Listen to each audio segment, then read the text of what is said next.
Boa tarde, bem-vindos a mais um Tiaços. Hoje a gente vai receber aqui com muito prazer a Magali Villa-Lobos.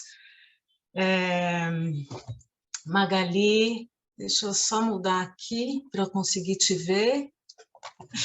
Estou te vendo, Magali. É um prazer enorme receber você aqui para falar do Rafael Lopes Pedraza. Eu vou te apresentar para todo mundo saber de onde que você vem. O tema da palestra da Magali é uma interpretação ao volume 1 da obra completa de Rafael Lopes Pedraza. Nesse volume, os livros que estão aqui são O Hermes e Seus Filhos, Ansiedade Cultural e Dionísio no Exílio. Bom, a Magali é médica cirurgiã desde 1976, pela UCV em Caracas. Ela é pós-graduada em psiquiatria desde 1980. Tiene 40 años en enseñanza pública y Matéria de mitologia greco-romano e psicologia arquetípica em Caracas e San Cristóbal, Venezuela.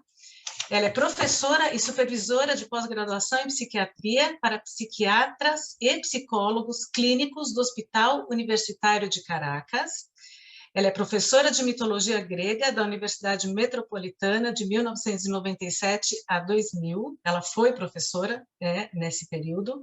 Ela dá supervisão de casos clínicos e ensino para os candidatos a analistas junguianos em Caracas, na Venezuela, em Bogotá, na Colômbia, em Quito, no Equador, em Madrid e Barcelona. Ela é membro da IAAP, Associação Internacional de Psicologia Analítica, desde 1995. Ela é membro titular da Sociedade Internacional para o Desenvolvimento da Psicanálise Junguiana, em Valência, Espanha. E ela é membro ativa da SVAJ, Sociedade Venezuelana de Analistas Junguianos, em Caracas, na Venezuela. Então, este é o currículo da Magali, e agora a gente quer muito te ouvir, Magali. Não vou me deter muito aqui, porque eu quero que você comece logo a sua palestra. Vamos lá? Fica à vontade, a casa é tua. Muito gracias.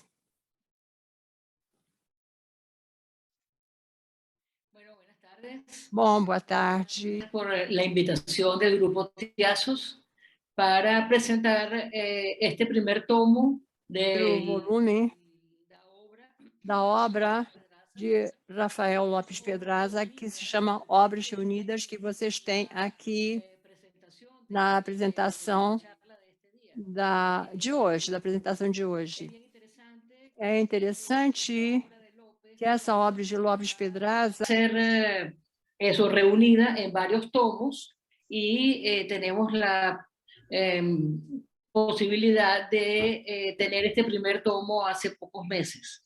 Entonces, bueno, vamos a hablar algo de lo que hay aquí adentro. Sus primeros 3 libros, que vamos a resumir algunas cosas y que hay en estos libros, y particularmente no voy a entrar por razones de tiempo con el último libro, que es el de Dionisos. Siendo ustedes el grupo Tiaços, que es totalmente dionisíaco, me pareció que mutilar a Dionisos era algo muy cruel y violento para ustedes. Entonces decidí solamente hablar de los primeros 2 libros de López Pedraza que hay en este primer tomo. Me pongo la orden si en algún momento dentro de su programa quisieran que pudiéramos hablar del Dionisos de López Pedraza, pues estaría complacida pues que ustedes falar sobre isso, para que vocês também puderem estabelecer essa relação com Lopes Pedraza e Dionísio. Essa conversa, então, vai ser a minha apresentação a Rafael Lopes Pedraza. A toda a minha vida, eu fui raptada pela mitologia grega, sem entender bem o que estava acontecendo. Eu fui cativada pelas histórias de deuses e heróis que formaram parte das minhas fantasias e sonhos, no transcurso dos anos. No último ano de medicina, eu escutei falar das aulas de um professor na escola de letras que ele ensinava mitologia. Rapidamente me informei quem era essa pessoa que dava essas aulas. Ele se chamava Seminário de Mitologia, dada por Rafael Lopes Pedraza. A compreensão do mito nos conectava com os nossos complexos e com a possibilidade de ler nossa história pessoal a partir do arquétipo. E, como diz Maria Fernanda Palácio, professora, diretora da Escola de Letras, naquela época, ela dizia: aprender com a alma, tudo num ambiente dionísiaco de interesse, alegria e bagunça, nada que ver com os estudos catedráticos, filológicos e intelectuais, entre aspas. Era uma novidade, era uma atração, o enfoque que Lopes dava e a gente sentia que estava acontecendo no nosso interior, porque a psique é o que estava sendo tocada. Hermes presente, Hermes mediante, fazedor de conexões. Eles se aproximavam da mitologia grega, a tradição clássica mediterrânea, não a partir de uma psicologia totalmente junguiana, mas sim do que ele vivenciava por uma psique imersa na sua história, em seus próprios conflitos e complexos, colocando em jogo essa nota de ansiedade cultural que Lopes contribuía na sua definição e reflexões. Os estudos de mitologia, ele falava, poderão contribuir a nos tornar mais tolerantes. Podemos até entrever como intolerantes somos conosco e com os outros também. Nesse primeiro volume, que dá à luz a 3 livros, Hermes e seus filhos, Ansiedade Cultural e Dionísios no Exílio, nós vamos ver com o autor como o psíquico encontra um espelho na mitologia e nos mitos, falando a linguagem do cotidiano. Hermes, arquétipo do inconsciente, é o guia. O movimento psíquico, diz Lopes, está situado no centro da psicoterapia e também do viver. Ele é o fazedor de conexões entre deuses e deusas, entre si e com o homem. Hermes tocando pontos escuros, doloridos, que tanta aflição causam e que nos conectam a eles mesmos. Hermes é o deus da transformação. A psique aprende através dos arquétipos e nos diz: a nossa sobrevivência exige que possamos viver a nossa vida como se fosse uma psicoterapia permanente, proporcionando prioridade à nossa psique, permitindo ver a diferença entre o que é psíquico e ter uma alusão à sua natureza única e o que não é, permitindo-a viver os sentimentos e emoções que a alimentam. Isso é muito importante, porque isso mostra justamente a prioridade da nossa psique, entendendo como uma psicoterapia permanente, não apenas do momento que está sendo feita a psicoterapia. É o futuro de tudo que é falado durante a vida. Então, ele dizia: a psique aprende através dos arquétipos e diz: a nossa sobrevivência exige que demos a nossa vida como se fosse uma psicoterapia permanente, dando prioridade à nossa psique, permitindo distinguir entre o que é psíquico e faz uma alusão à sua natureza e o que não é também, e deixando-a viver os sentimentos e emoções que a alimentam. La vida más inmediata ¿sí? Esta es la Esta vía é a vida mais imediata para lidar com a nossa natureza, instintos e história, portanto, como o nosso viver cotidiano. A constelação de imagens que reflete o mito. Isso é muito importante, porque nós temos que ver como imagens arquetípicas. É um tema muito importante, é a psicoterapia. E, portanto, a leitura psíquica de uma imagem. É essencial a palavra de movimento psíquico na psicoterapia hermética. Lembremos a Hermes, com as suas características, entre muitas, o poder está em todos os espaços e fazer conexões entre deuses e homens e deusas, para então que a vivência pessoal paralisou. Hermes está na iniciação do processo de curação. Ele é o guia do inconsciente. É o que diz, o movimento psíquico se situa no centro da psicoterapia e também do viver. Hermes é um conector e ele faz as conexões, um Deus de transformação. A psique aprende dos arquétipos e as suas origens estão em Hesíodo e Homero, grandes estudiosos de todas essas formas arquetípicas. O Lopes diz, a nossa sobrevivência exige que vivamos a nossa vida como se fosse uma psicoterapia permanente.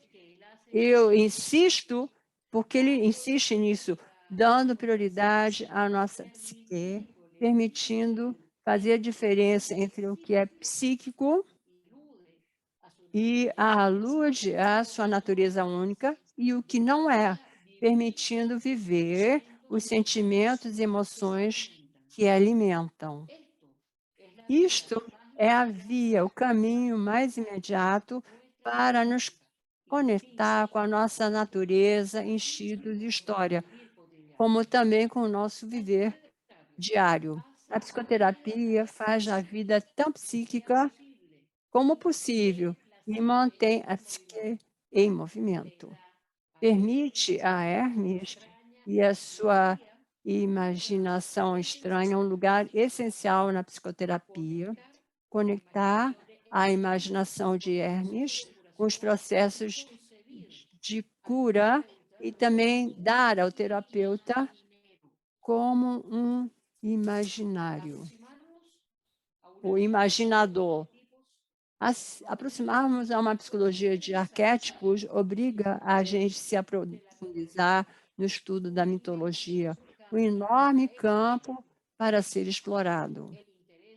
O interesse de uma psicologia com base nos arquétipos é olhar através de uma situação com a finalidade de dar força ao movimento psíquico e não reduzir a condição do paciente à sua contraparte mítica. Isso é básico. Eu acredito que a psique só pode ser estimulada de maneira imaginária através de mitos afins à sua natureza, sua história e sua personalidade. Mitos que vivem na relação aos complexos pessoais básicos. Existe uma imagem inicial no jogo de Hermes, que é um monte de pedras que vai imitando caminhos, trilhas, um monte de pedras que fala também de morte, os ritos funerários e outros. E isso faz uma alusão ao Deus, mostra os nossos caminhos, os passos psicológicos e limita o território da nossa psique, onde começa o estranho, o alheio. Hermes é o deus do comércio, com elementos de silêncio, engano, roubo, também com o desconhecido. Hermes pode nos guiar ou nos tirar do caminho, descarrilhar. Ele apresenta uma imagem fálica que expressa o aspecto sexual e os caminhos que a gente transita na vida. Falam de qualidades como um servidor diligente e falta de dignidade, e com isso contata o nosso lado menos digno. O psicoterapeuta é o que serve o processo terapêutico. Me proporciona a imaginação para uma atitude não heróica na aventura da psicoterapia, ou seja, o que a gente pode acreditar. Estranhos momentos e silêncios são aparecimentos de Hermes.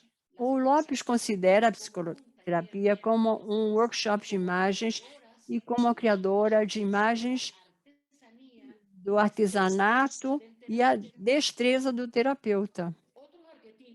Outros arquétipos estudados em Hermes e seus filhos em relação à sexualidade e as outras realidades e excentricidades que nós encontramos nas gravações eróticas de Picasso, no arquétipo de Pan e Priapo, o arquétipo do freak.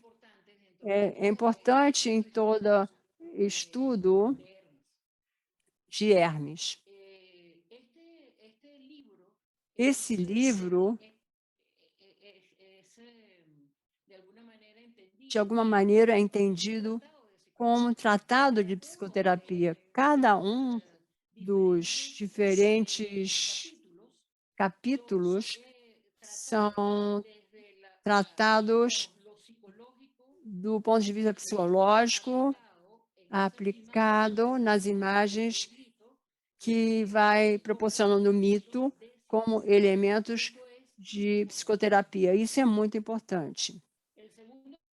O segundo livro tem muitos elementos que nós vamos perdendo quando nós temos que fazer uma alusão, porque ler um Lopes nesse livro, o hino o conto do mito, tudo que acontece desde o nascimento de Hermes é uma maravilha de como vai acontecendo toda essa... O imaginário, todo o tempo está falando sobre psicoterapia. Também falaria da clínica também, e dá muitos exemplos também de Picasso, de Tríapo, etc. Bom, esse segundo livro, que tem esse volume, é A Ansiedade Cultural. E contém 5 ensaios que situam a nossa psique nos estudos de mitologia e no legado clássico. Como podemos dizer também que o livro de Hermes e seus filhos é um tratado de psicoterapia, eu diria que esse segundo livro, que também que tem ser lido com muitos detalhes, seria um tratado de clínica arquétipa. Cada elemento tratado aqui ampliamente estaria a clínica arquetípica. O titânico nos contata, nos leva aos tempos das primeiras gerações dos deuses, épocas de excesso, falta de leis e de limites. Muito difícil vê-los com imagens arquetípicas. O comportamento titânico poderia ser considerado como a presença desses traços arcaicos no comportamento do homem civilizado. Na nossa natureza, o titanismo é expressado com a falta de medida e causa estados patológicos muito complexos e doenças psicossomáticas. A nossa adolescência contém uma grande quantidade de titanismos, excessos, falta de leis e limites, barbáries, etc., o que pode ser considerado como iniciático. Poderíamos, inclusive, incluir esse aspecto titânico à viagem celestial do Puer, quando ele mostra seu próprio excesso, a sua carência de limites e a sua destrutividade. São alguns elementos arquetípicos dessa clínica que, no conjunto do Titã e Puer, apresentam.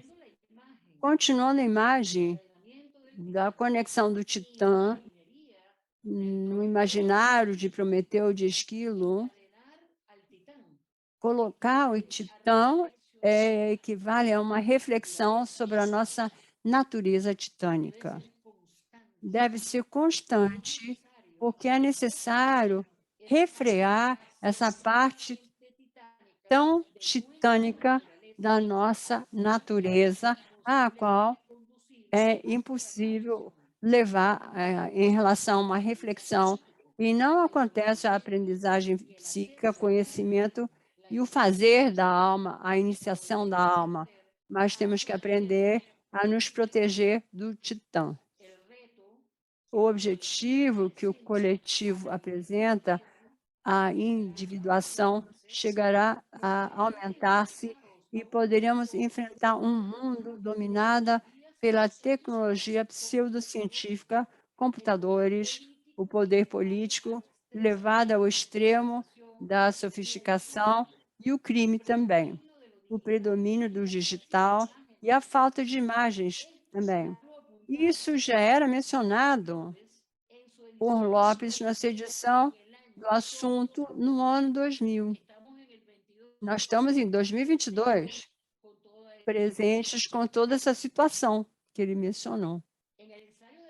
No ensaio de ansiedade cultural, ele fala de 2 grandes livros, raízes da cultura ocidental. A Bíblia, cuja essência é um monoteísmo, o culto a um único Deus e a ira e os ciúmes desse Deus perante outros deuses e cultos. Isso impregnou o mundo em que vivemos, a nossa religiosidade, nossa maneira de viver, a nossa cultura, a nossa política, as ciências e os estudos de psicologia. Está tudo impregnado, está em oposição aos livros do politeísmo pagão, que são os livros de tantos deuses com suas imagens, as riquezas das múltiplas maneiras de vida. A mitologia grega nos oferece o mais completo catálogo de imagens que jamais foi produzido e que formou o material da tragédia, fonte de poesia e da literatura, que nutriram a vida poeticamente, populando a Terra com imagens e deu base à filosofia. Esses são os livros que têm que ver com o que na psicologia junguiana chamamos o inconsciente coletivo. Toda essa riqueza do inconsciente coletivo produz um efeito especial, uma identificação com o texto, uma identificação coletiva. O que a nós acontece porque existem outras mitologias em outros coletivos. O Lopes discute a diferenciação dos conceitos de monoteísmo e politeísmo em termos de conflito psicológico fundamental. Parecia que o conflito aflige a nossa natureza básica. É importante que façamos e sejamos mais astutos para reconhecer o que acontece do lado monoteísta da vida, uma consciência coletiva, crenças, fé, e o que aparece do lado mais reprimido, o pagão, o politeísta, a grande variedade de imagens arquetípicas que aparecem desse choque à ansiedade cultural. Os estudos junguianos deram maior atenção aos temas do monoteísmo e do politeísmo, considerando-os em termos de polaridades muito pertinentes para a psique do homem ocidental e para o dinamismo da psicoterapia. fazer a diferença entre monoteísmo e politeísmo, discutir este punto en los términos de un conflicto psicológico fundamental, localiza los estudios de os estudos de psicologia num lugar onde deve ser, estejamos ou não conscientes disso, que é onde a nossa psique está mais afligida.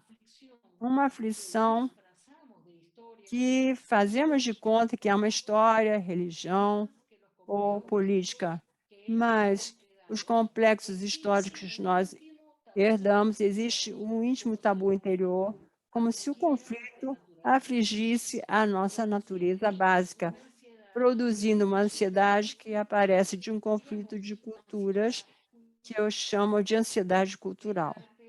A arte da psicoterapia seria uma reflexão a partir de um tipo de memória que pode lembrar tanto como diferenciar o monoteísmo e o politeísmo, abrindo caminho dentro da ansiedade cultural, ou seja, fazer consciente o conflito. A cultura ocidental é uma cultura inconscientemente que culpa e que na nossa psicologia tem um aspecto que culpa muito fortemente. A culpa é um assunto sectário, a ansiedade de manter as regras da seita.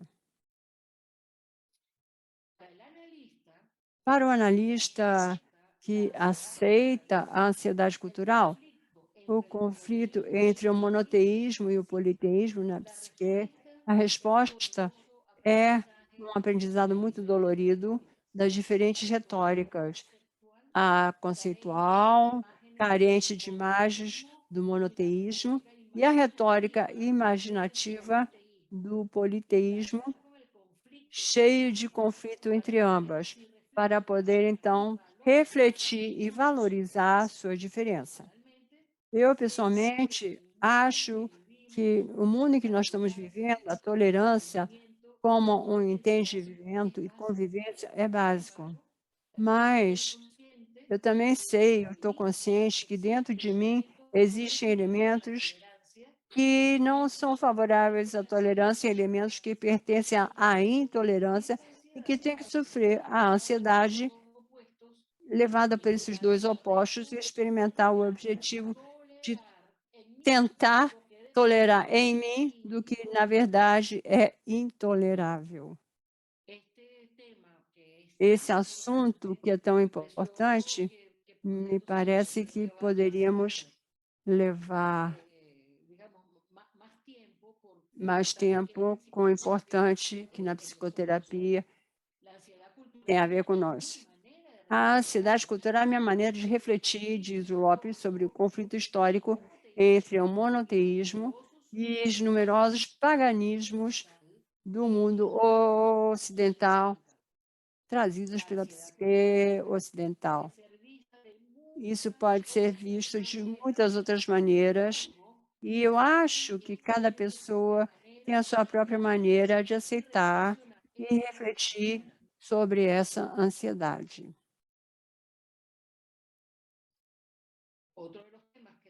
Outros assuntos que esse livro menciona são as reflexões sobre o duende. Ele fala, parece como se o estudioso estivesse mais perto do irracional, como se do ângulo que ele teve que viver e estudar, tivesse se aproximado mais ao âmbito do qual Garcia Lorca nos passou o seu doente. É um estado de confusão e em confusão são vividos os segundos de tal acontecimento. A individualidade e o coletivo em fusão.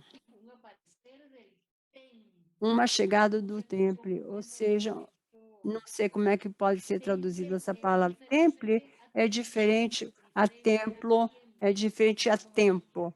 Vamos ver isso. Ou seja, o temple é uma lentidão tremendamente animada, um estar lento, estando a psique disposta. Seu aparecimento na psicoterapia nos indica constelações dionísicas, nos fala claramente do psíquico no movimento interior e da constelação do corpo dionísico. Porque esse aparecimento do doente, na verdade, a nossa psique se move e a nossa alma continua se forjando. O duende não chega se não vê a possibilidade da morte, não física, morte transcendente. Se ele não tem segurança de que precisa passar por esses passos que todos levamos, que não trazem nenhum consolo, nem tem consolo.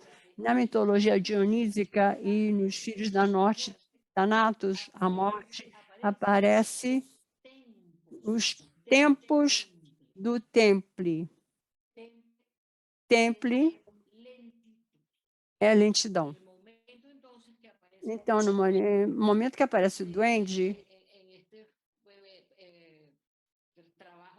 no trabalho criador de Lorca, no momento que aparece o duende, as constelações dionísicas, existe uma sensação então de lentidão. Por isso, também se chama aparecimento de Thanatos a morte.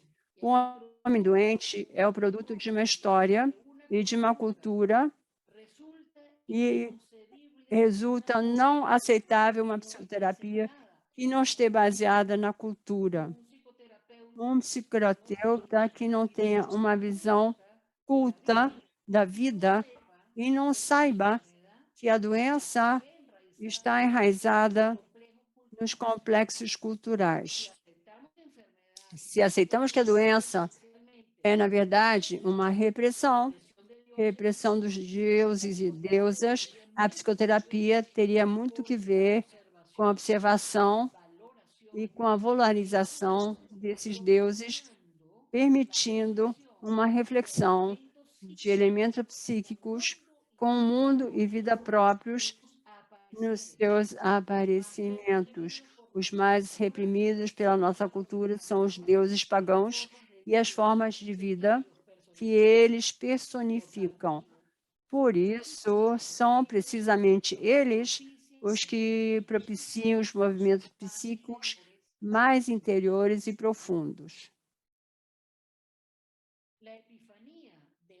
A epifania de um Deus aparece nesse elemento diferenciado de individuação que nos fala do insondável e que nós chamamos daimon, descendente de ele, o duende, e seu aparecer acontece no estado de confusão e é aí onde vivem os segundos de tal acontecimento, ou seja, viver o mistério, a individualidade e o coletivo em fusão. Existe outro aparecimento do duende, que é quando ele nos desconcerta, é o chamado pasmo, que em espanhol da Espanha, o que para estar con ustedes, atordoado. Disculpe, pues, que no sé hablar portugués. Entonces, en ese atordoado, nesse atordoado, é importante que a gente fica desconcertado. É uma explosão, um instante irrepresável, como um fantasma que faz um aparecimento súbito e desaparece da mesma maneira como apareceu. São imagens não aceitáveis. A alma precisa de doente como uma nutrição, mas a alma é nutrida do acontecer espontâneo. Na concepção do doente, se fala de um renascer, a experiência vivida está conectada com imagens que pertencem especificamente ao imaginário do instante da morte.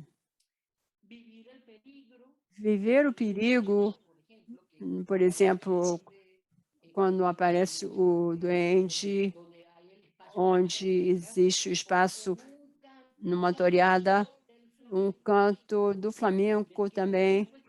Eu quero dizer, o que Pedraça era um estudioso e sentia toda essa parte do sul da Espanha. Obviamente, o flamenco para ele era muito importante e ele era um taurino importante também.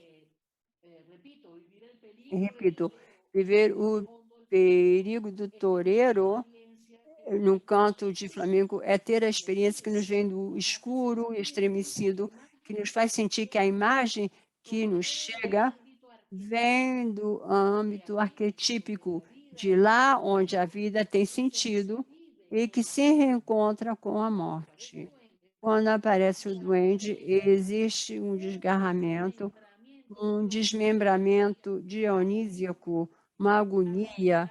Estamos no âmbito de uma loucura de imaginário da morte que nos ensina a morrer.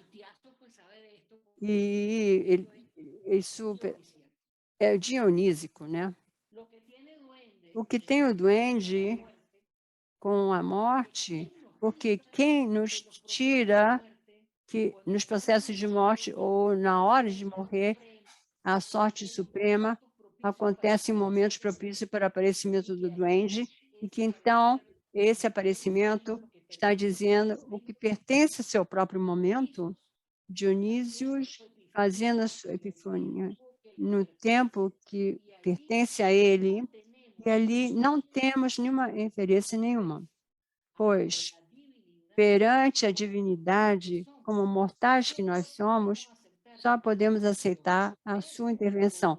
Mas, como mortais, o único que eu me atrevo a dizer de maneira taurina, com algo do duende, é em relação ao conflito e com medo, é que se fará o que se possa fazer. Em Consciência de Fracasso, que é outro livro que está nesse volume, de ansiedade cultural, como tema de discussão e reflexão, está fora da inquietação do nosso tempo. Com relação ao fracasso, está fortemente reprimido como se fosse o último do que quiséssemos saber. O oposto, o triunfalismo, nos faz perder o contato com toda possível reflexão e nos afasta da realidade. É fácil ver, através da história, que a família, a sociedade e o coletivo exigiram e se interessaram apenas pelo triunfo. Parece como se a confusão que cria a necessidade de sobrevivência, a sobrevivência, o triunfo fosse o mais extremo do polo luminoso que vive o homem ocidental. Essa polarização deixou o polo oposto aberto, onde ficou sepultado grande parte da nossa natureza, sem perceber de que sobrevivemos se temos conexão com a nossa natureza. Se podemos chegar a isso, que seja a reitora da nossa sobrevivência. Lopes, então, faz um estudo magistral de 3 elementos da natureza humana: o puer eternus, a histeria, e o componente psicopático, que tem como um traço dominante da sua expressão psíquica a aceleração, e que, quando domina a personalidade, ela tende a se identificar com isso, sem guardar uma distância que faça possível esse acontecimento que chamamos de reflexão. A reflexão instintiva é central para a psicoterapia junguiana. É um pouquinho mais longo esses 3 aspectos, porque clinicamente eu acho que muito importante. O puer eternus e a histeria são arquétipos, enquanto como componente psicopático não é, porque não tem formas que o contenham. O puer eternus, o eterno adolescente, rege de maneira arquetípica o viver do menino e do adolescente. O puer, com seu brilho e velocidade, aparece em estudos arquetípicos de diferentes maneiras. Para os fins que aqui nos interessam, os apresentaremos em oposição ao Senex, ou seja, para a senilitude com suas limitações e seu local de morte. Os opostos por Senex, juventude e senilidade, têm um arquétipo de duas cabeças, porque não existe um sem o outro. Nem existe o puer sem o Senex, nem o Senex sem puer.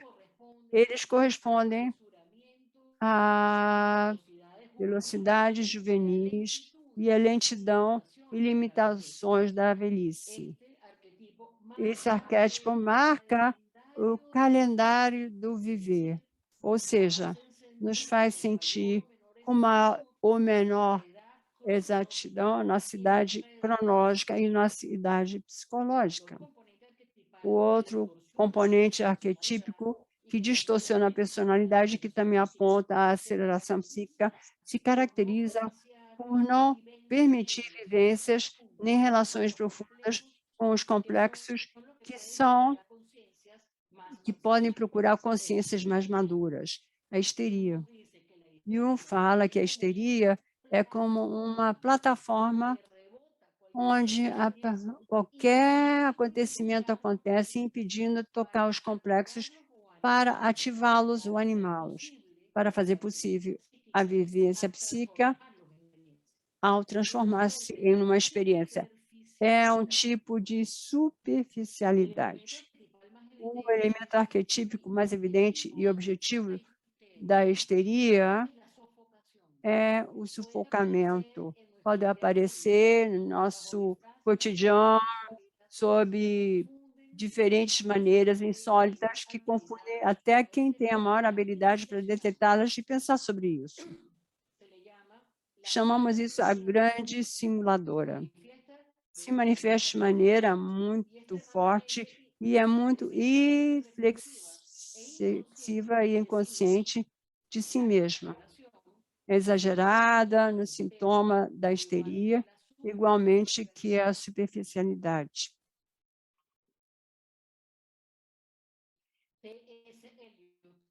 T.S. Eliot fala que o ser humano não pode suportar muita realidade.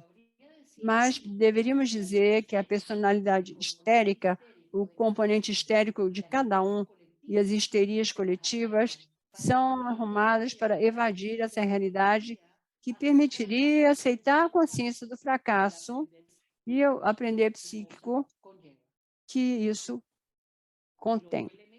O outro elemento que não reconhece o fracasso é o que se refere aos componentes psicopáticos da personalidade. Ao não ser arquetípicos, não tem imagem e forma e rompe com manifestações de excesso e falta de medidas do ser humano. Aceitar essa característica em nós mesmos é alguma coisa muito difícil, como também entender vivencialmente que a maldade se aloja ou está presente em cada um de nós.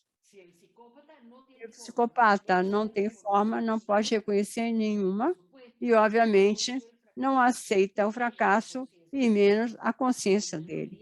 Onde deveria haver uma alma, experiência de vida, vivência interior e o sentir de valores próprios, o que existe é uma lacuna, nada, ou seja, nada, um desalmado.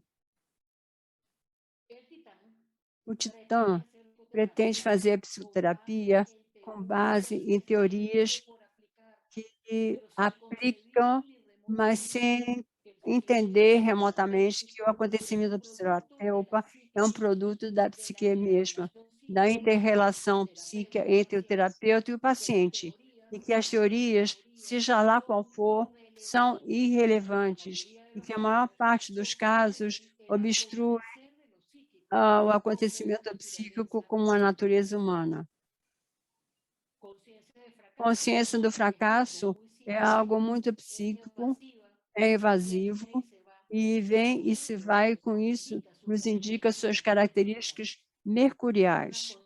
É uma consciência média e escura, cujo lugar é o inconsciente e sua luz crepuscular. Entramos, sem querer, no âmbito da imagem, que é a possibilidade.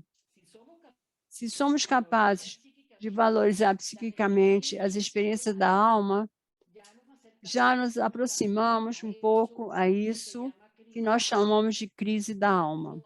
Então, nos aproximamos e tratamos de viver um pouco mais ajustados à rica gama das depressões. Então, entramos a viver e sentir e valorizar o que é profundo, porque os movimentos lentos da depressão são um caminho, e podemos dizer hoje, sem a mínima dúvida, são via régias, a única em direção a qualquer coisa que chamemos criatividade. Termina essa série com a psicologia do sectarismo em tempos de ansiedade. A premissa básica do sectarismo é a seguinte: eu e o grupo de pessoas ao qual pertenço somos melhores e temos propósitos de mais-valia do que as pessoas que não pertencem a esse grupo, as quais estão erradas e, portanto, pertencem ao bando errado. Essa é uma visão muito simplista e esquemática do sectarismo, mas na psicologia do sectarismo é exatamente assim. Dois grandes sintomas do sectarismo são a intolerância e a rigidez. Estamos falando de uma natureza sem alquimia. Não procura nenhum movimento psíquico, nenhuma outra iniciativa, e aqui um desligamento da mitologia do virginal. A psicoterapia moderna começou sob o signo do sectarismo, evento histórico que fez possível que sua poderosa influência durasse até a nossa época. O perigo de uma seita, seja freudiana ou junguiana, consiste em colocar um fim à aventura interior da psique. Tudo que tem lugar na alma é referido ou interpretado fundamentalmente na concepção dessa secta. O sectarismo está fundamentado na obediência ao fundador e às regras da seita. Agora também, quando fazemos psicoterapia, nós deveríamos estar conscientes de um eventual aparecimento do sectarismo no paciente, assim como estar prontos para refletir sobre a sua manifestação em nós mesmos, porque, de outra maneira, existe o risco de que o sectarismo, com sua mediocridade, se transforme na força que controla a situação terapêutica. Com relação aos grupos junguianos, se eles continuam reflexivos e críticos com relação a Jung e a tudo que vem disso, poderíamos conservar dentro de certos limites as projeções que uma personalidade como a dele provoca. Temos que lembrar que a psicologia junguiana foi baseada numa parte esquecida da alma do homem ocidental, a sua vida interior. Isso é o que a tornou única e é possível somente no encontro terapêutico duas pessoas, terapeuta e paciente. O componente arquetípico, sectário e virginal está presente em todos nós e temos que reconhecer isso. E outro grande assunto que encontramos nesse volume é Dionísio e sua importância nos temas arquetípicos. Em poucas palavras, vou falar porque seria mutilar tudo que escreveu sobre Dionísio no Exílio, que é o terceiro livro de Lopes. escrevi sobre Dionísio, diz Lopes, sobre o vinho, a loucura, a tragédia, procurando uma reflexão psicológica. É muito menos do que empreender uma aventura em direção ao desconhecido. Uma aventura onde não podemos procurar explicações racionais. Ao a gente chegar perto da imaginário dionísico, encontraríamos com a sua natureza contraditória e com sua irracionalidade, porque exatamente essa irracionalidade de Dionísio servirá de veículo metafórico para explorar zonas de sombra na natureza humana. Nos estudos místicos, nos aproximamos da compreensão da loucura e as contradições na sua natureza, seu aspecto alegre e generoso e sua faceta repulsiva e tenebrosa também. Inumeráveis dons e temido como o devorador da carne fresca e também proporciona o êxtase, a comunhão espiritual, a intoxicação selvagem da qual é líder, portanto é chamado o Deus da loucura e do frenesi, também do sossego e da calmaria. Isso é indispensável para que o psicoterapeuta consiga sentir seu próprio corpo e possa constelizar uma incubação. Deus das emoções, Deus das mulheres, do vinho, da tragédia. Ele tem uma forte conexão com a morte. Dionísio e os titãs são os protagonistas na concepção órfica do mito. Duas forças personificadas, a dionísica e a titânica, em oposição dentro da natureza humana. Essa natureza contém uma parte de Dionísios e outra dos titãs. São forças que se podem perceber tanto em níveis internos da realidade como nos níveis externos. O divino Dionísio em conflito com as forças titânicas. Essa é a essência do mito e o traço mais importante para a reflexão psicológica. E, por último, a relação dionísica com a morte é a emoção mais forte e a mais individual. Sob a perspectiva da psicologia, podemos enfocar essa imaginação como uma maneira de propiciar a emoção dionísica da morte, o aqui e agora da morte. Obrigada.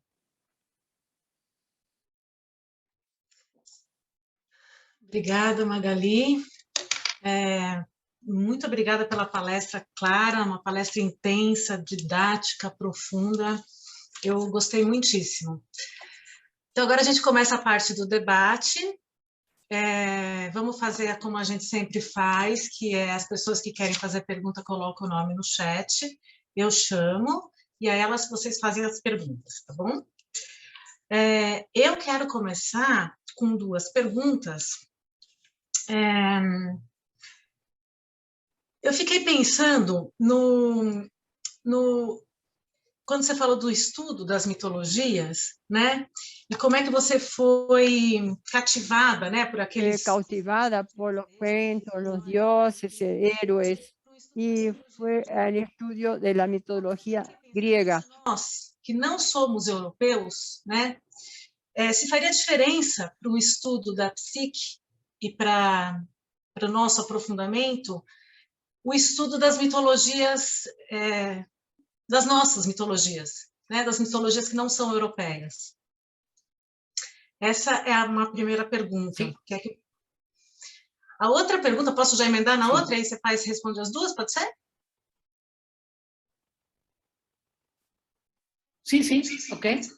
A outra pergunta é que eu fiquei pensando no que nós estamos vivendo aqui no Brasil agora, que eu imagino que esteja sendo parecido com a Venezuela, que é uma espécie de pós-pandemia, né? As pessoas voltando, o mundo voltando. Acho que a gente já consegue fazer uma análise diferente do que a gente fazia quando a gente estava imerso naquele confinamento e naquele medo da morte e tudo isso. Eu fiquei pensando se você acha que alguma coisa mudou depois desses 2 anos em que a gente foi obrigado a lentificar, que a gente foi obrigado a não encontrar presencialmente com as pessoas, que a gente teve uma intoxicação, uma espécie de intoxicação tecnológica, né, uma intoxicação hermética, como o Hillman fala, né? Você acha que houve talvez um certo reconhecimento do fracasso, né, da humanidade assim a partir da pandemia?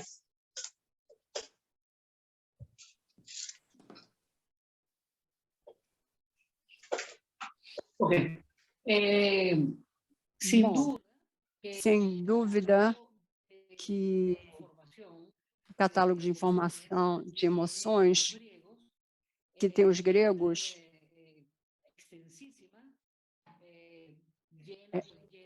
é cheia de imagens que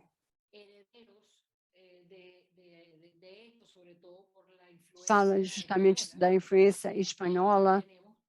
Nós temos, esse movimento daqui com base nisso, e vocês, embora eu não conheça bem a mitologia brasileira, mas eu sei alguns aspectos que vêm da África, que, por exemplo, vocês têm uma série de deuses e deusas que tem todo um componente arquetípico que é igual ou similar ao falar sobre o Afrodite, os Artemísias ou qualquer outro deus, falar dessas outras imagens arquetípicas representadas pelos deuses, dessas mitologias de origem africana, algumas delas, como eu mencionei.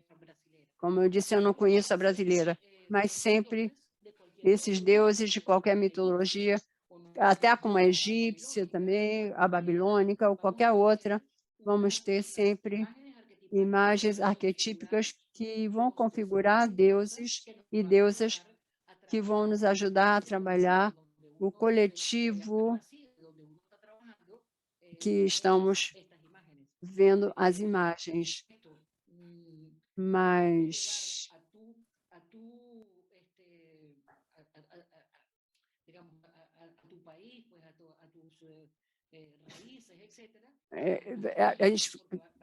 as imagens gregas não vão ser difíceis de entender em cada outro país com diferentes raízes, mas podemos fazer uma mitologia arquetípica para trabalhar com a psicoterapia, com imagens da mitologia autóctona.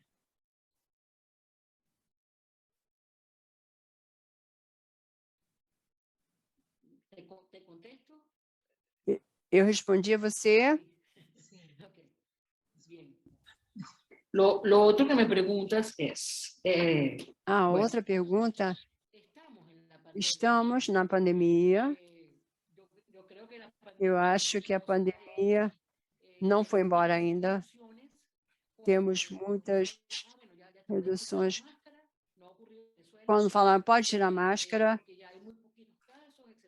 tem poucos casos, etc., etc. E as pessoas que já estavam isoladas em 4 paredes, etc., se sentem mais liberados, mas realmente eu acredito que não passamos o tempo pós-pandêmico ainda. O que está acontecendo? A necessidade de sair, a necessidade de não se sentir preso em 4 paredes, etc., faz com que exista a ilusão de que está tudo bem, mas nada está bem.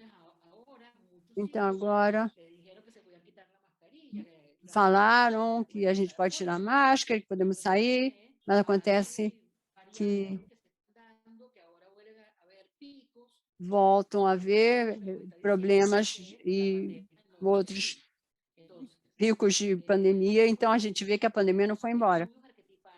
Os estudos arquetípicos, obviamente, dos gregos, servem clinicamente para entender isso como coletivo.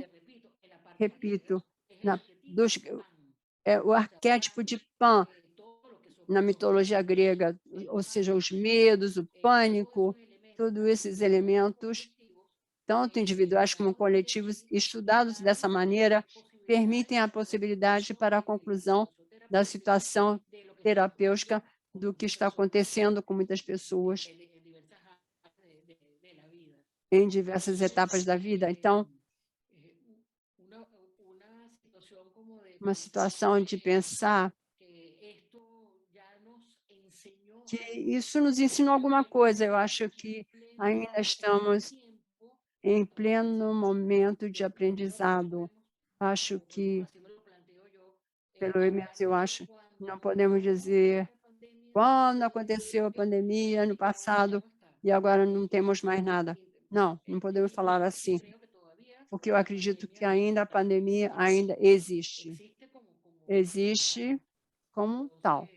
Portanto, o que vai acontecer, nós sabemos que tem muitos fios que fazem parte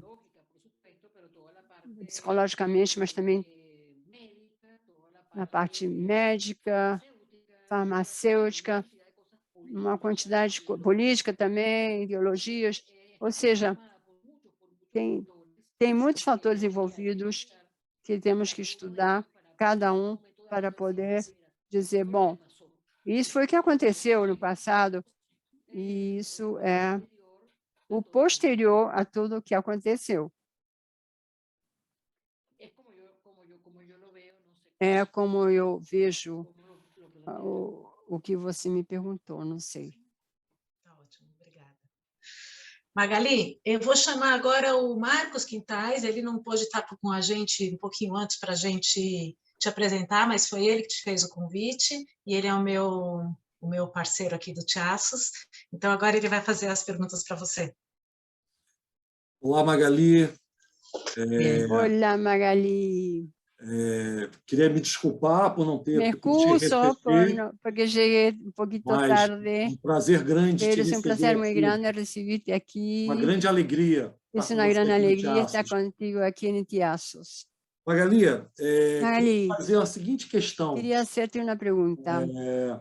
Queria retomar a questão da ansiedade cultural e te fazer duas perguntas combinadas.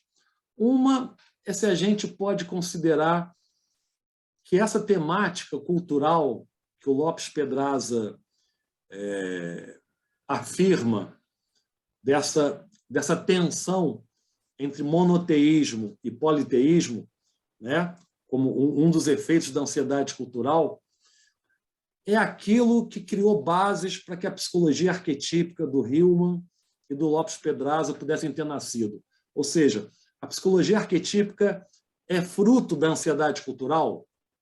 É um produto da ansiedade cultural? Essa é uma primeira pergunta. E a segunda seria pensar que, se a gente olhar hoje com um olhar mais político para o que está acontecendo no mundo, né? Um certo recrudescimento dos governos de direita, políticas nacionalistas, de extrema-direita, versus movimentos que tentam assegurar um pacto democrático, um pacto civilizatório. A ansiedade cultural hoje poderia ser entre mundo globalizado versus movimentos de nacionalismo extremo? Sí. Te voy a contestar esta primero. Bom, eu vou responder primeiro, e é primeiro que você não entende bem a tradução, para que você faça depois. Tá? A primeira pergunta eu não entendi muito bem. Não entendi muito bem. Vou responder a segunda. Quando você fala de ansiedade cultural, você está falando em elementos culturais coletivos importantes, porque são contrastantes, ou seja, toda religião judaico-cristã que trazem os conquistadores que o outro mundo traz, se bota em contato com qualquer mitologia pagã de qualquer lugar. Vocês têm mitologia pagã também, E esse politeísmo tem a ver com essa imposição que os conquistadores monoteístas trazendo uma matança terrível para que isso pudesse realmente entrar em ação. Portanto, nós somos herdeiros de tudo isso e esse choque entre esses dois tipos de conexões que nós temos, não apenas pensamento, mas também, bom, o Deus vai te castigar e vai aparecer o diabo e o politeísmo, e a isso nós damos outro tratamento que diz, ou seja, o que o diabo vai falar, o medo do que vai acontecer com isso, né? Quando você fala na atualidade também todo elemento do socialismo, etc., etc., obviamente, ao ter um confronto de diversas conexões com um elemento, vai produzir uma ansiedade cultural, sem dúvida. Agora, obviamente, temos que ver que essas ideologias são baseadas, ou não são baseadas, são mais do que tudo conceituais. O imaginário se perde muito porque essas expressões são intelectuais, conceituais, e, obviamente, o que nós estamos falando, imaginário, arquétipos, etc., praticamente são exatamente iguais do ponto de vista arquetípico, apenas que intelectualmente têm premissas diferentes. Mas o ser de um lado ou de outro lado é a mesma coisa.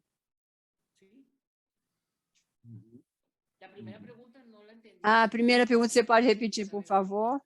Assim eu respondo. A primeira pergunta é se você acha que é possível considerar que a psicologia arquetípica do Hillman e do Lopes Pedraza, elas são fruto dessa tensão oriunda da ansiedade cultural. Elas são desdobramentos dessa tensão. É possível fazer essa articulação?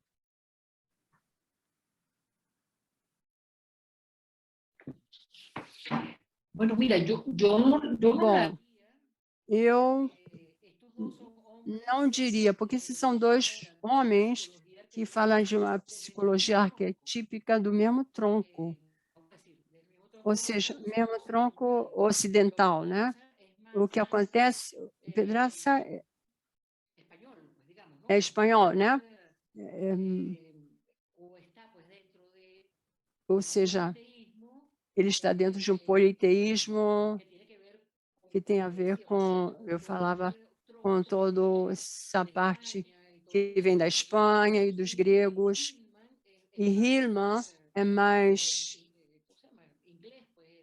inglês, norte-americano, mas essa cultura tem outros elementos, protestantismo e outros elementos, mas o arquetípico que o Hillman menciona seria uma continuação ou ampliação, porque Hillman também foi um homem que falou muito sobre os arquétipos. Ele tem muito material sobre esse assunto de psicologia arquetípica. Hablar de una ansiedad cultural, ¿no? No lo vería, Eu não diria, eu não vejo dessa maneira. Cada tempo escreveu, cada um escreveu sobre sua experiência e a experiência terapêutica em ambos, e cada um, digamos, tem e expressa uma quantidade de imagens que enriquecem a psique nossa, que estamos lendo as experiências de ambos.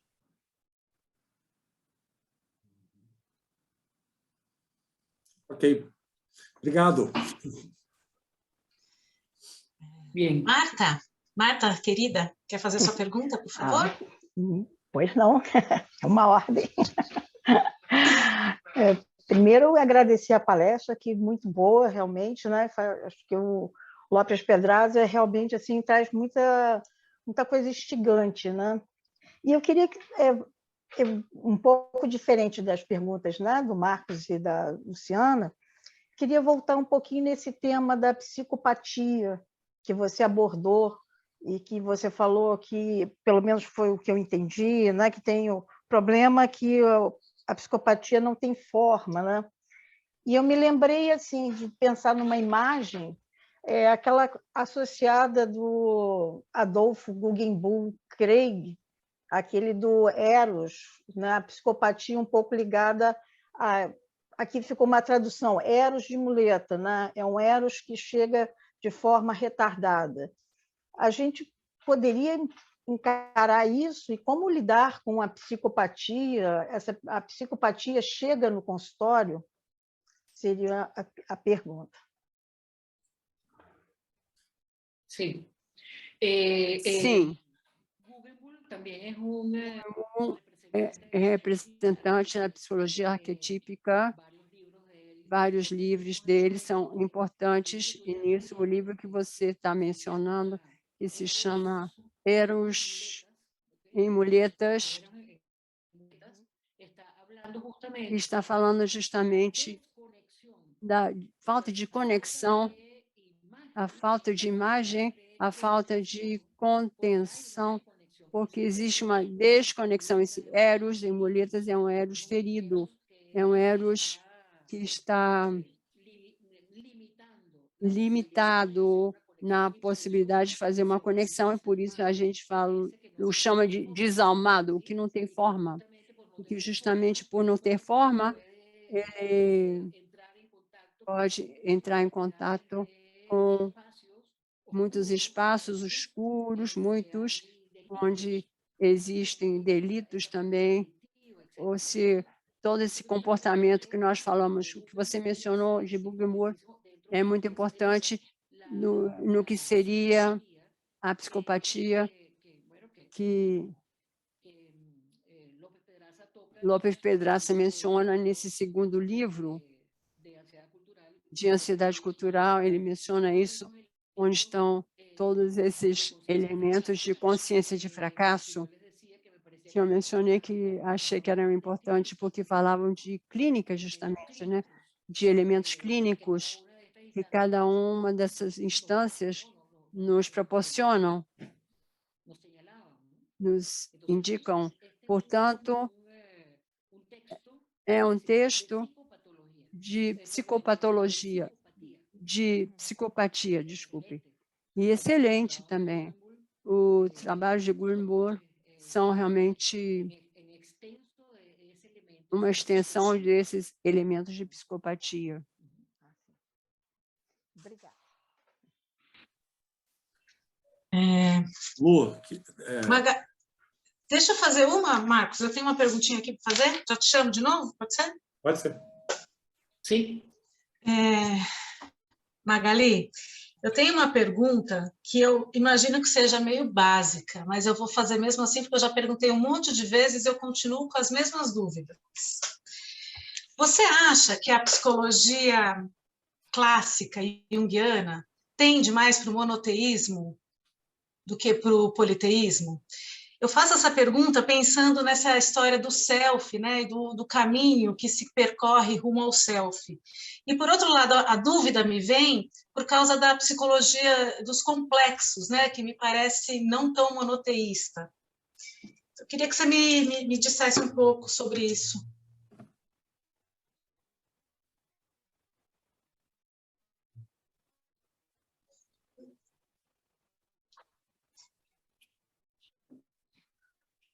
Bueno, Bom, tanto Jung tanto Jung como Hillman estamos vendo com arquetípicos, eles não consideram a psicologia arquetípica e a psicoterapia como foi considerado por Jung. Então, os conceitos básicos de self e de complexos que são importantes e necessários quando estamos fazendo uma terapia, por parte do Jung, não trabalhamos da mesma maneira na psicologia arquetípica ou a psicoterapia. Lopes, ele traz uma imagem que me parece importante, que os acontecimentos,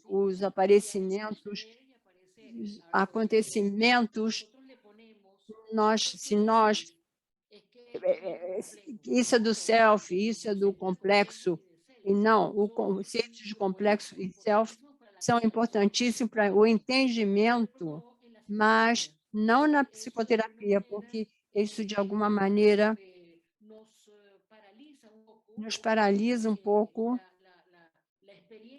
a experiência do acontecimento da alma, o aparecimento da alma. Esse aparecimento, eu coloco um conceito nisso, isso coloca mais rígido esse momento da psicoterapia.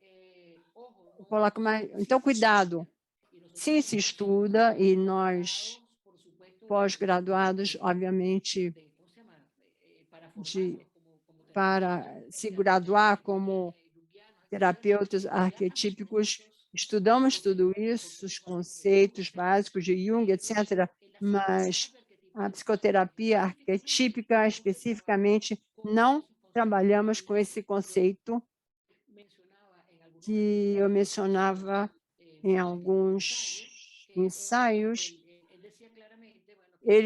Pedrosa dizia claramente que se nós consideramos tudo isso e colocamos um final à experiência, se fizermos assim, como o sectário, por exemplo, se a gente...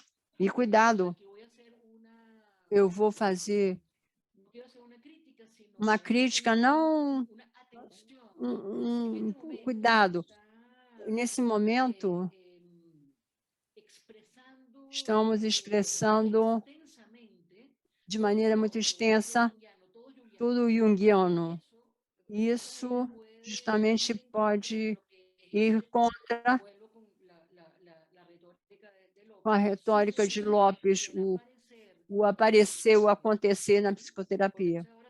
Porque agora todo mundo sabe de todos os conceitos básicos, mas falem, bom, o complexo, isso e aquilo, não sei, e no self, todas essas coisas. Mas isso pode ser sectário, seria o sectarismo, e isso pode, de alguma maneira, acabar com esses elementos que Lopes nos traz, que me parece muito importante que apareçam e que dali possam se movimentar em diferentes arquétipos e imagens, conexões que o paciente vai fazer nesse momento, mais do que colocar um conceito. Perfeito. Marcos? Duas perguntas também, Magali. Sim. Magali, qual é o lugar específico da arte para o Lopes Pedraza, né? Ele escreve sobre Picasso, ele escreve sobre Anselmo Kiefer, ele escreve sobre Garcia Lorca. Qual é o lugar da arte na obra dele? O que você pensaria sobre isso?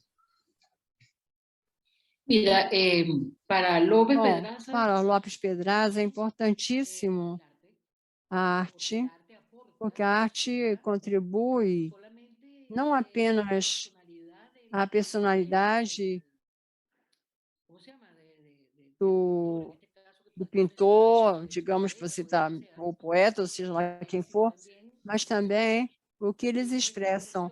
E nessa expressão existe todo um universo arquetípico, obviamente.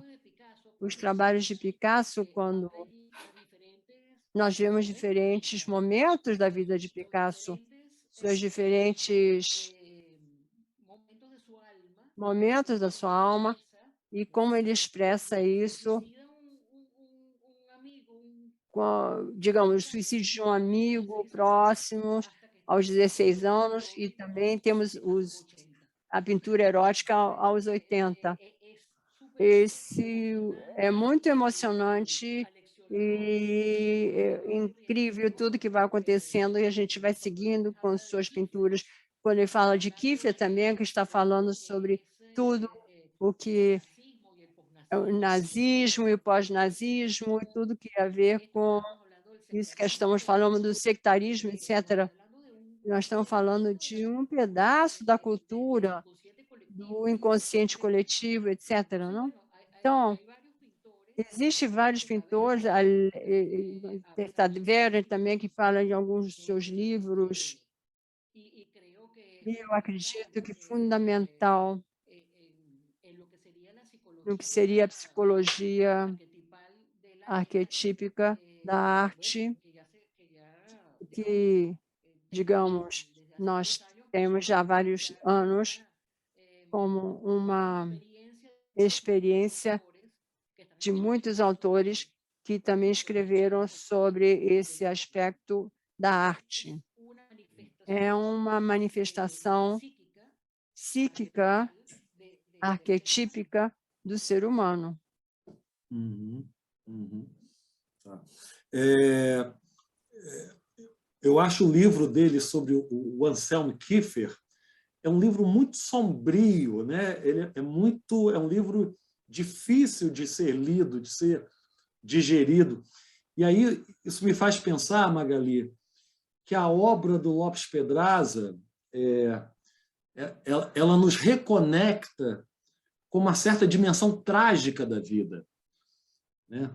Um sentido trágico do existir, da dor, do sofrimento, do desespero, uma dimensão dionisíaca da vida também. Faz sentido? É uma psicologia suja, né? Ela não é limpa, ela não é solar, ela é das profundezas, do Hades. O que você acha? Sim. Se la queres chamar sucia, se você quer chamar suja, me parece maravilhoso que seja suja também, para que não seja apenas solar. Nós temos que ter o oposto, né? Sim, precisamos. Ou seja, a força que Lopes Pedraza tem para falar da morte. E eu tive agora uma experiência que estava num grupo, eu estava lendo uns artigos que ele escreveu numa época e que são inéditos, que serão mais à frente, talvez sejam editados. A experiência foi que ele falava da psicoterapia, da escuridão da morte, da escuridão, a psicoterapia onde o Hermes tônico, o Hermes escuro, as pessoas começaram a ir embora. As pessoas não gostam dessa sujeira. As pessoas, nessa leitura, embora a gente se contate com uma parte nossa, é a morte, as pessoas fugiam, voavam, indo embora. Portanto, de onde vem essa conexão? Vocês que são... Dionísio nasce da morte, né? Ou seja, a importância que tem a morte. E se vamos a ver suja, que maravilha, que bom que tenhamos, então, toda a sujeira com isso, que possamos, então, tocar, né? E com isso vão surgir uma quantidade de elementos arquetípicos, imagens que vão nos trazer a arte, a psicoterapia e também outros movimentos do ser humano. Perfeito. Então, perfeito. sim, eu acho que sim, mas que é sujo, não no aspecto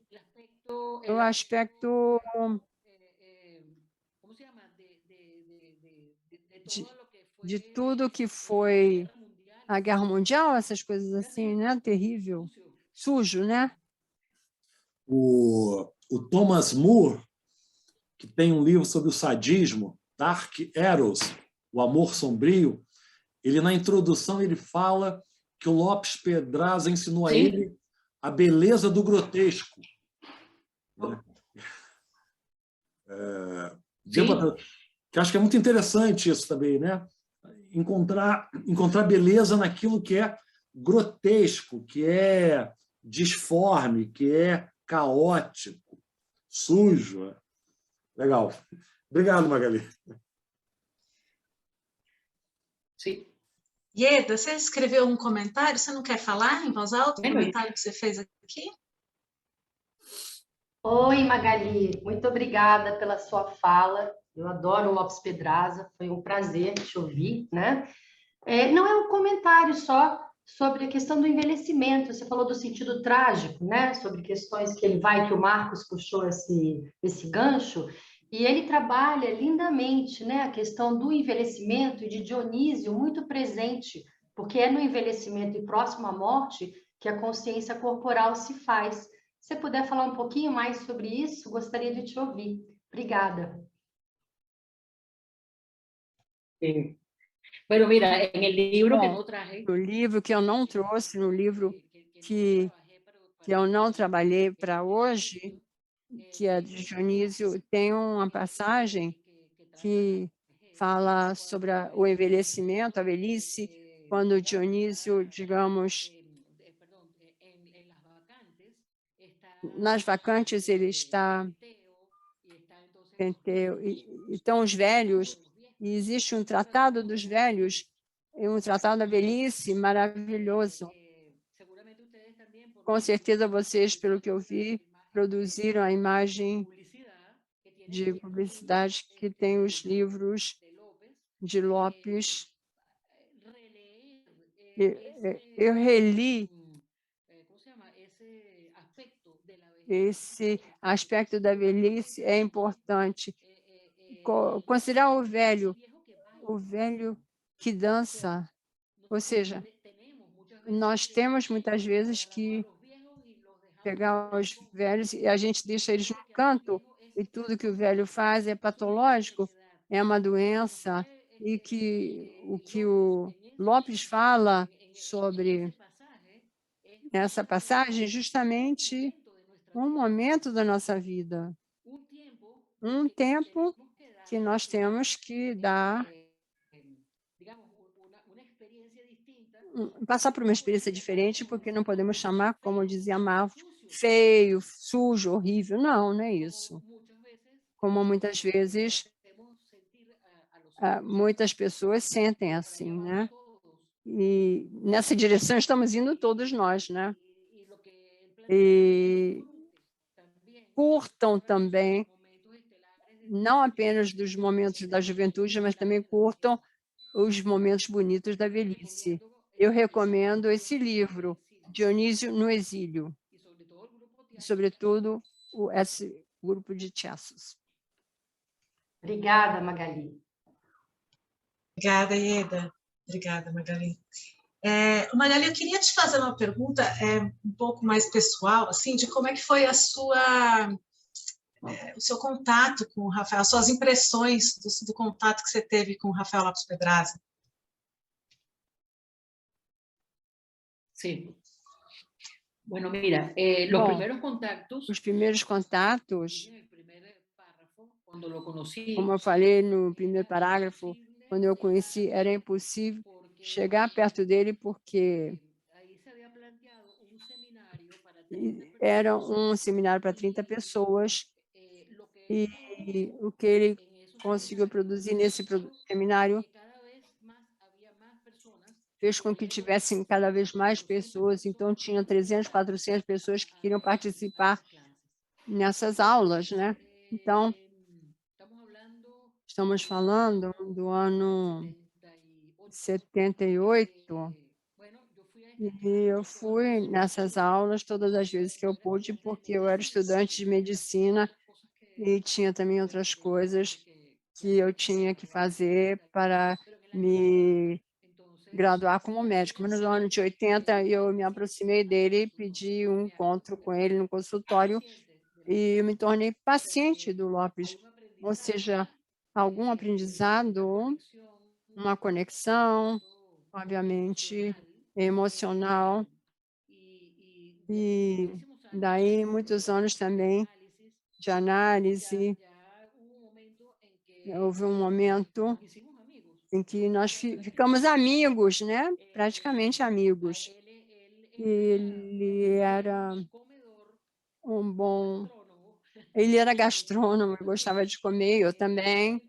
Então, inclusive, a gente compartilhava elementos de conexão com a comida e a cultura e a história de tudo isso. Então, nós tínhamos uma comida cheia de imagens, né? A gente tinha essa conexão. Eu também estive com ele em uns grupos que foram feitos em fazendas, em outros lugares, em outros estados de Venezuela, que se chama Panagá, toda essa experiência com ele, e é o que eu disse antes, que estamos começando a recolher o que foi gravado naquela época, para também ampliar a obra de Lopes, porque cada seminário desses que aconteciam nesses lugares estavam cheios de experiências e de suas experiências, né? Que eram bastante extensas. Ele era o homem do mundo, ele viveu na Inglaterra, na Espanha, e era um cubano que depois foi à Venezuela, não pela política, antes de que tudo acontecesse, mas foi chamado por outras coisas para sair de onde ele nasceu, em Cuba. Então, nós tínhamos uma relação terapêutica e também alguns aspectos, mas realmente eu sinto que essa personalidade dele, que para muitas pessoas foi muito difícil, para muitas pessoas satanizavam ele, porque é o que o Marcos estava dizendo, porque ele não te dava florzinhas brancas, nem um bolo, uma torta doce. Ele enfrentava você com aquilo que são elementos de sombra, aquilo que você tem dentro de você, e você aparece aquilo, então você vê aquilo. Então foi uma parte da minha vida muito incrível e realmente eu sinto que foram ensinamentos pessoais, ensinamentos dessa psicologia, dessa psicoterapia, de tudo isso que a gente está falando, e que me manteve também durante 20 e tantos anos fazendo cursos de mitologia em Caracas, que eu não morava em Caracas, eu não moro mais em Caracas. 2 ou 3 vezes ao ano, fazíamos um curso extenso de 6 meses de mitologia, sob essa perspectiva que eu estava aprendendo com Lopes. Portanto, em resumo, foi realmente um norte, uma diretriz, e nós tivemos coisas muito luminosas, coisas muito escuras, terríveis, Marcos, e que é parte, na verdade, da vida, né? E eu agradeço muito que isso tenha acontecido na minha vida. Existe um pouco de tudo, né? Não apenas o bonito, o bom, mas também existem elementos de maldade, psicopatias, e, bom, tudo que vai acontecendo com a gente durante a vida, né? Está tudo dentro da gente. Seja a guerra que estamos agora e a paz, que muitos estão querendo. Ou seja, o oposto está tudo na gente. O um e o outro, está tudo dentro da gente. Obrigada, Magali. Obrigada por compartilhar. Você falou da gastronomia, eu lembrei que tem uma passagem, eu acho que é no Dionísio no Exílio mesmo, né, que ele fala lindamente sobre os vinhos.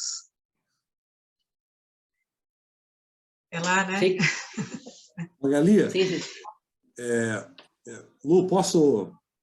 Deixa eu só falar que tem algumas pessoas de fora aqui que se sintam à vontade também para fazer perguntas se quiserem. Senão a gente vai partindo para o final aí com o Marcos. Mas fiquem à vontade ainda para colocar, acho que a gente tem mais um tempinho aqui. Magali, esse material dos seminários, são os livros do Lopes Pedraza ou é um material que não foi publicado?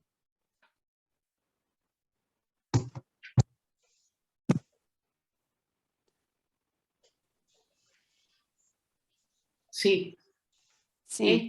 Este tomo que ha salido Esse volume que foi publicado há pouco tem os 3 primeiros livros de Lopes. Hermes e seus filhos, Ansiedade Cultural e Dionísio no Exílio. Ele tem outros livros que vão sendo... Esse se chama Obra Reunida, volume 1, com esses 3 primeiros livros. Mas eu não sei toda a estrutura que tem, mas a ideia é que tudo que ele publicou e mais adiante, o não publicado que seja editado. É o que você mencionou. Estamos também tentando reunir todas as experiências dele, de diferentes conferências que ele deu, que não estão nos livros. A gente está tentando isso. Mas, por enquanto... O livro Psicoterapia e Poesia... extenso, importante, isso é o que está planteado. É isso que está sendo feito. Só uma dúvida. O livro Psicoterapia... perguntaste sobre o arte, o livro sobre a arte... Cortou um pouquinho, não dá para ouvir agora. Acho que deu uma travada, né? Ou seja, estão recuperando também conferências sobre arte. Uhum. Tá. Marcos vai fazer uma pergunta, a outra agora. A última, Marcos? A última. Magali, como é que você vê o movimento junguiano hoje no mundo? Seja na América Latina, seja de maneira mais ampla. Depois de 40 anos de prática clínica, de experiências, seminários, formação, qual é teu olhar sobre o movimento junguiano hoje? Você olha e vê o quê?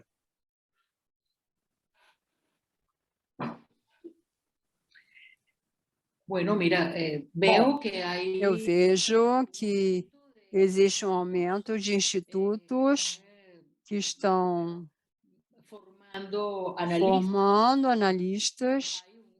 Existe um movimento que começa nos estudos em Zurique, mas existem muitos outros movimentos na América Latina, obviamente no Brasil, que tem sido lugar de muitas escolas, mas na Argentina, em muitos diferentes países, existe um movimento que não existia há poucos anos atrás.